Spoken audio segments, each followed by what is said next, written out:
Hello everyone, कसे आहात सगळे? होप सो सगळे ठीकच असाल. खरं तर हा व्हिडिओ 4-5 दिवसापूर्वीच यायला हवा होता, पण गेल्या काही दिवसापासून माझी तब्येत थोडीही बरी नव्हती. घसा पूर्णपणे बसला होता, त्यामुळे व्हॉइस ओव्हर करणं अजिबातच शक्य नव्हतं. आजही आवाज थोडा बदललेला वाटेल, पण सिंहगडचा जो अनुभव होता तो तुमच्यापर्यंत मला पोहोचवायचा होता. चला तर मग उशिरा का होईना, पण हा अनुभव मी तुमच्यासोबत शेअर करते. सकाळी सगळं काही आवरून आम्ही निघालो सिंहगडला जाण्यासाठी. आमच्या घरापासून साधारण 25 किलोमीटर अंतरावर असेल सिंहगड. सगळ्यात अगोदर तर म्हटलं आधी नाश्ता वगैरे करून घेऊ. मग नाश्ता करायला गेलो तर तिथे खूप गर्दी होती. मग पोहे वगैरे घेतले आणि लगेच निघालो सिंहगडला जाण्यासाठी. तर माझे शूज खराब झाले होते, त्यामुळे म्हटलं रस्त्यात एखादं शॉप ओपन असेल तर तिथून शूज वगैरे घेऊन घेऊ. पण मग एकच शॉप ओपन होतं, तिथे पण मला शूज नाही मिळाले. म्हटलं जाऊ द्या, चप्पलवरच ट्रेक पूर्ण करूयात. तर असे करत करत आम्ही पोहोचलो होतो खडकवासला डॅम्पला. हा डॅम इतका सुंदर दिसत होता.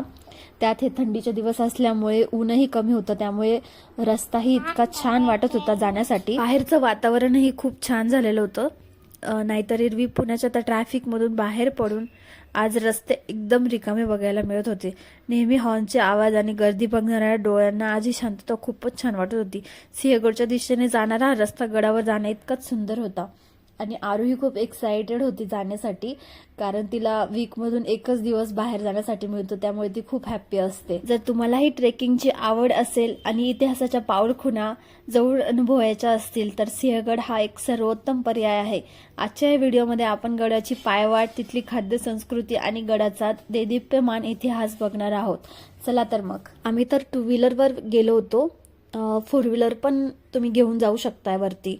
2 व्हीलरवर गेलात तर आपल्याला तिथे 50 रुपये फीस घेतात आणि 4 व्हीलरमध्ये गेलात तर 100 रुपये. तर अशा प्रकारे फायनली आम्ही सिंहगडाच्या पायथ्याशी पोहोचलो. तर तिथे गेल्यानंतर इतका छान व्ह्यू दिसत होता, इतकं सुंदर आणि छान वाटत होतं ना, तुम्हाला काय सांगू खरंच. पण 2 व्हीलरवर जायची मज्जाच वेगळी असते. रस्ते मोकळे असल्यामुळे आम्ही लवकरच पायथ्याला पोहोचलो. आता इथपर्यंतचा प्रवास 2 व्हीलरवरचा होता, तो इथे संपला आणि इथून पुढचा प्रवास पायी सुरू होणार होता. आज वीकेंड असल्यामुळे खूप गर्दी होती आणि इथे आरू लगेचच तिची बॅग अडकवली आणि एकटीच पळायला लागली होती पुढे पुढे. वरती जाताना काही लोक इथे बसलेली होती, ज्यांच्याकडे खाण्याचे काही पदार्थ होते, ज्यामध्ये काकडी, चणे अशा प्रकारचे काही खाद्यपदार्थ त्यांच्याकडे होते. अशा प्रकारे आम्ही पुढे जात असताना पहिल्या दरवाजापर्यंत पोहोचलो. तर इथेही मी मधून मधून बाहेरचे व्ह्यू घेत होती, कारण मला तो मोह आवरतच नव्हता. खूप छान वातावरण होतं आणि खूप छान वाटत होतं. तर अशा प्रकारे आम्ही पायऱ्या चढत चढत पुढे जात होतो. दमली कारू? दमली तू? चल.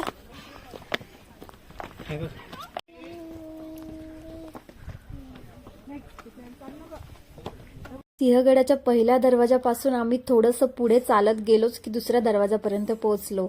आणि आरू थोडी दमली होती, कारण तिलाही थोडंसं बरं वाटत नव्हतं. तर इथे मी चप्पल घालून आली होती, त्यामुळे माझे पाय थोडेसे स्लिप होत होते.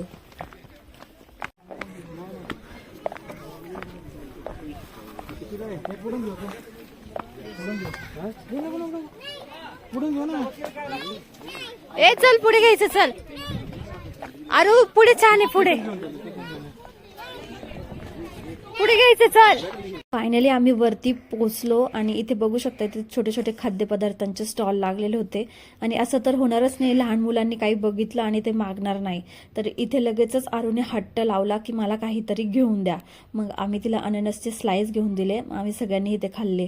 पुणे दरवाजा ओलांडून थोडं पुढं आलं की आम्ही पोहोचलो एका अशा पवित्र ठिकाणी, ते म्हणजेच नरवीर तानाजी मालुसरे यांचं असलेलं स्मारक. आजही ती रात्र आठवली की अंगावर काटा येतो अक्षरशः. 4 फेब्रुवारी 1630 शिवरायांचे स्वप्न पूर्ण करण्यासाठी आपल्या मुलांचे लग्न बाजूला सारून तानाजींनी आधी लगीन कोंढाण्याचं, मग माझ्या रायबांचं हा विडा उचलला. या स्मारकाच्या ठिकाणीच या महापराक्रमी वीराची समाधी आहे. इथे आल्यानंतर अक्षरशः अंगाला काटा आलेला होता.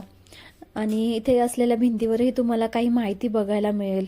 इथे अनेक शाळांच्या ट्रिप सुद्धा आज आलेल्या होत्या. जय जवान जय किसान.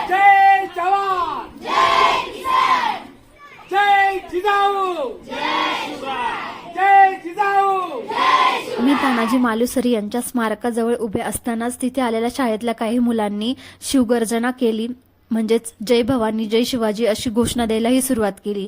या मुलांच्या घोषणेमुळे तर संपूर्ण वातावरण एकदम छान झालेलं होतं. या अशा सुंदर आणि प्रेरणादायी क्षणांना व्हिडिओमध्ये कैद करून आता आम्ही निघालो गडाच्या दुसऱ्या बाजूला जाण्यासाठी. तर आता आम्ही आलो होतो सिंहगडावरील एक अत्यंत प्राचीन आणि जागृत देवस्थान मानलं जातं अशा ठिकाणी, म्हणजेच अमृतेश्वर भैरव मंदिरात.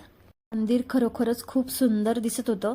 मंदिराच्या गाभाऱ्यात जाताच एक वेगळीच शांतता तिथे जाणवत होती. हे मंदिर आणि इथली वास्तुकला खरोखरच पाहण्यासारखी होती. फक्त मंदिरच नाही तर या मंदिराच्या आजूबाजूचा परिसरही तितकाच सुंदर होता. तर अशा प्रकारे आम्ही तिथे देवाचं दर्शन वगैरे घेतलं आणि बाहेर आलो. दगडी बांधकामातील हे मंदिर आपल्याला जुन्या काळाची आठवण करून देतं. मंदिराचा परिसर अतिशय सुंदर आणि प्रसन्न होता. आता या पवित्र दर्शनानंतर आम्ही निघालो गडाच्या पुढच्या भागाकडे, जिथे आपल्याला अजून काही ऐतिहासिक गोष्टी बघायला मिळणार आहेत. इथे अमृतेश्वर भैरवदेवाचे दर्शन वगैरे आम्ही घेतले आणि पुढे निघालो सिंहगडाच्या पुढच्या भागाकडे जाण्यासाठी. तर पुढचा भाग होता आमचा कोंढाणेश्वर मंदिर.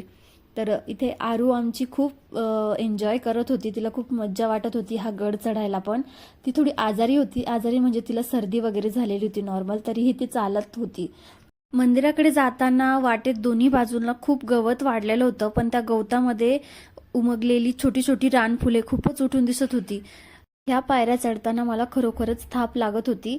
मी तर असा विचार करत होते की त्या काळी शिवरायांचे जे मावळे होते ते कसं काय हा गड चढत असतील किंवा उतरत असतील. असाच विचार करत करत मी पुढे आले आणि पोहोचले कोंढाणेश्वर मंदिराजवळ.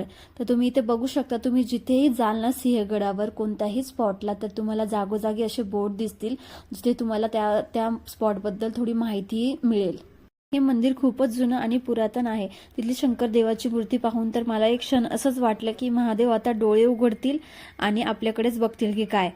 चला तर मग इथे दर्शन वगैरे घेतलं आणि आम्ही निघालो दुसरीकडे जाण्यासाठी. तर वाटेतच लिंबू सरबत वगैरे घेतलं थोडंसं आणि आम्हाला खूप भूकही लागलेली होती.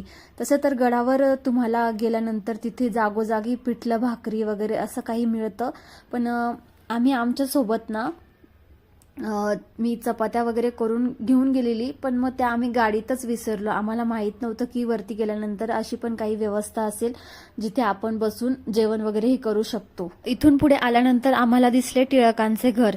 या बंगल्याच्या ठिकाणी टिळकांचा एक पुतळा होता आणि माहिती देणारा एक फलकही लावलेला होता. आपण इथे मध्ये जाऊ शकत नव्हतो कारण हे बंद असल्यामुळे बाहेरूनच बघू शकत होतो. इथून पुढे गेल्यानंतर लगेचच होती छत्रपती राजाराम महाराज यांची समाधी असलेले ठिकाण. तर वाटेतच आम्हाला एक मांजरही दिसली. तर ती बघितल्यावर लगेच आरूने हट्ट धरला, चल ना आपण तिच्याकडे जाऊयात हात लावायला. तर का बरं?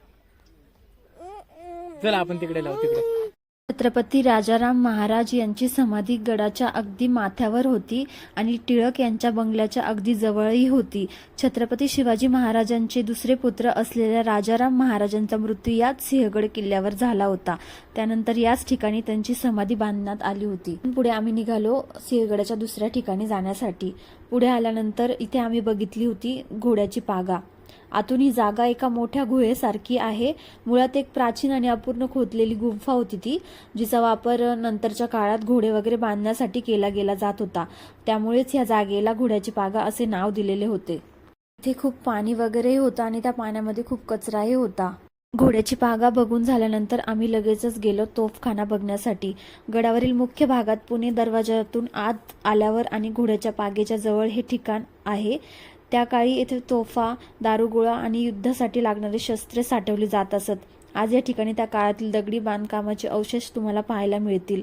जरी तिथे आता प्रत्यक्ष वापरातील तोफा नसल्या तरी तटबंदी आणि बुरुजावरून युद्धाच्या खुणा आणि त्या जागेचे महत्त्व दिसून येते. या ठिकाणाहून आजूबाजूच्या दरीचे आणि परिसरातील इतर किल्ल्यांचे दृश्यही तुम्हाला बघायला मिळेल. आणि अशा प्रकारे आम्ही निघालो आता खाली जाण्यासाठी. तर जातानाच आम्हाला रस्त्यात दिसला कुल्फीवाला. मग काय आरूने लगेच हट्ट केला की मला कुल्फी खायची आहे. हिला ऑलरेडी सर्दी झालेली असताना सुद्धा हिने हट्ट केला. मग काय आता तिच्या हट्टापुढे काय चालणार आमचं. मग तिला लगेच कुल्फी वगैरे घेऊन दिली. तिनेही खाल्ली आणि आम्हीही खाल्ली. तर कुल्फीची टेस्ट छान होती. सिंहगडावर फिरता फिरता वेळ कसा निघून गेला समजलंच नाही आम्हाला. लोकमान्य टिळकांचा बंगला, राजाराम महाराजांची समाधी, तोफखाना, तानाजी मालुसरे यांची समाधी हे पाहून खरंच खूप छान वाटले. पण आता दुपार उलटून गेली होती. बराच वेळ झाला असल्यामुळे आता आम्हाला खूप भूकही लागलेली होती. आम्ही गडावर काही खायला घेतले नाही, कारण मी घरूनच डब्यात चपाती आणि चटणी आणली होती.